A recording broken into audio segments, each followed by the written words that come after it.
Okay, so before I get into my Sith round robin, we're picking names at random from the 7 movie sets. I'm aware that not all of them are considered classically considered Siths, but that's the easiest way to differentiate the villains from the heroes. So someone asked me to do one where I'd actually do a battle between the vast majority of the robots. Now, I didn't include like IG-88 and IG-86 or some of the other astromechs, so I'm just going with the more predominant ones. I also did not take anything from the Trade Federation, because then also I'm looking at a vastly different style of robot. I'm instead going for the ones that are more anthropomorphized that were used in the films. So no BB-8, because he really didn't do a lot beyond look cute. So we have K2SO, the wickedly amazing, beautiful robotic sidekick from Star Wars, well, from Rogue One, a Star Wars tale. I will have to say that I think K2SO, he was that film's like cloak of levitation. He provided just the right amount of he's lightening the mood. He's lightening the mood. Another side I've got our prequel and classic trilogy, R2D2 and C3PO. So we have the main astromech and the robot that accompanied him, who can play about everything. So as always, I have my 9 criteria, because it's the easiest way to do things. And as always, if it's 5-4, person with 5 more than likely would win over the person with 4. But you could make the case that the person with 4 could potentially win. So, let's get right into this. Intelligence. Yes, K2SO was a pilot. Yes, he's a former Imperial security droid.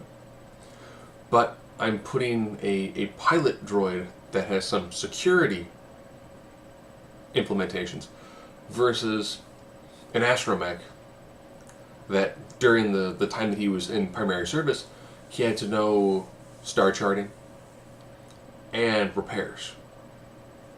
So he effectively was, well, for Luke, he was kind of the GPS, and if anything went wrong, he had to fix it.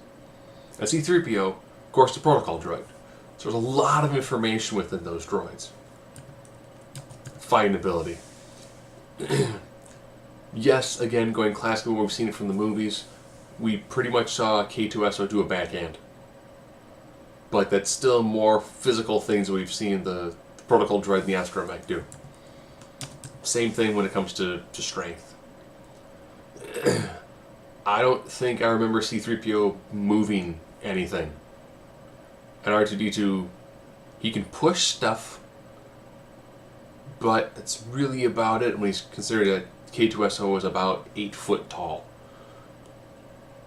And it's designed for security detail, whether it's helping to move prisoners or it's helping to move equipment. There actually is strength components to that. Speed, slightly different. Yes, C3PO, very little in very little way of movement. K2SO is not built for speed. R2D2 can fly.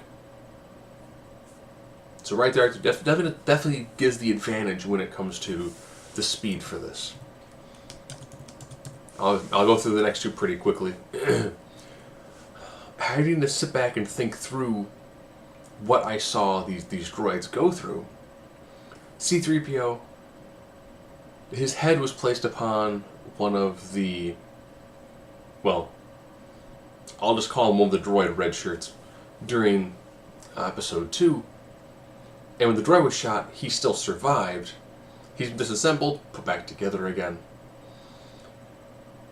And R2 has been shot at. He, of course, was shot, which fried his circuitry for a few minutes.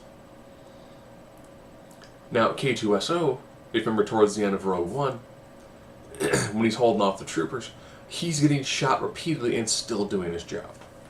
So he can take a heavy amount of blaster fire and continue doing what he's doing. I think we need to be honest, those sort of shots, one would have put C3PO down, another one blasting holes in everyone's favorite astromech. When it comes to EP, remember R2 has a little lightning cannon.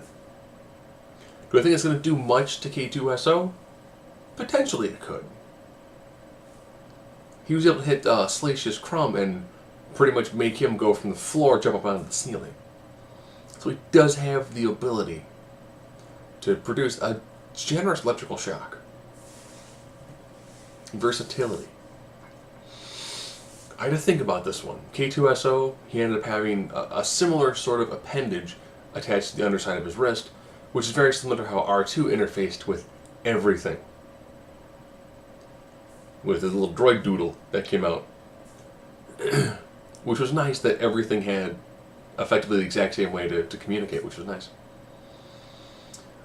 But with this one, C3PO really shines with this. C3PO, with his tremendous amount of knowledge and language, you know, those two actually can do a lot more than K2SO. So it comes down all down to X Factor, because it normally does. And this, let's be honest. When it comes to this sort of fight, I picture R2D2 flying around K2SO being like, "You are annoying," and not being able to get close enough to him while he's constantly zapping him. And C3 being like, "Oh no, don't hit me," and K2SO just kind of going, "Oh,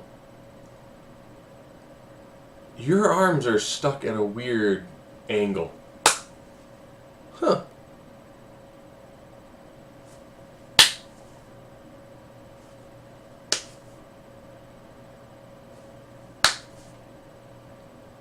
You are a very aggravating robot.